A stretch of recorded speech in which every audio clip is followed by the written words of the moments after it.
धुळ्यामध्ये मराठा आंदोलकांचा जयंत पाटलांना घेराव, जरांगे पाटलांच्या समर्थनार्थ मराठा समाज आक्रमक, जयंत पाटील निवेदन स्वीकारत ट्रॅक्टर रॅलीमध्ये सहभागी। आज राष्ट्रवादी शरदचंद्र पवार पक्षाची शिवसंवाद यात्रा धुळे शहरात। यात्रेच्या स्वागतासाठी शहरात भव्य ट्रॅक्टर रॅली। विधानसभा निवडणुकीच्या पार्श्वभूमीवर यात्रेला महत्त्व।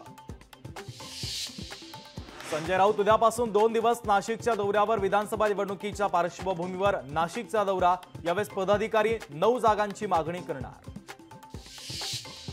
रेशन दुकानातील तांदळामध्ये भेसळ। धुळ्यात प्लास्टिकच्या तांदळाची विक्री। शासनाच्या पुरवठा विभागाकडून प्लास्टिक तांदळाचा पुरवठा। तिसरी आघाडी मुंबईत शक्ती प्रदर्शन करणार। मुंबईतील संघटनांसोबत बुधवारी होणार बैठक। आगामी निवडणुकांसाठी उमेदवारांची होणार चाचपणी। संजय शिरसाट उद्या नवी मुंबई विमानतळाची करणार पाहणी, तर सिडकोच्या 68,000 घरांचीही करणार पाहणी। पाहणीनंतर लॉटरी संदर्भात निर्णय। वणी विधानसभेच्या उमेदवारीसाठी इच्छुकांची भाऊगर्दी। भाजपकडून उमेदवारीसाठी विजय चोरडिया इच्छुक, तर वरिष्ठांकडे व्यक्त केली लढण्याची इच्छा। मुंबई विमानतळावर 9 कोटी 70 लाखांचं कोकेन जप्त। ब्राझीलमधून आलेल्या प्रवाशांकडून कोकेन जप्त। DRIची मोठी कारवाई।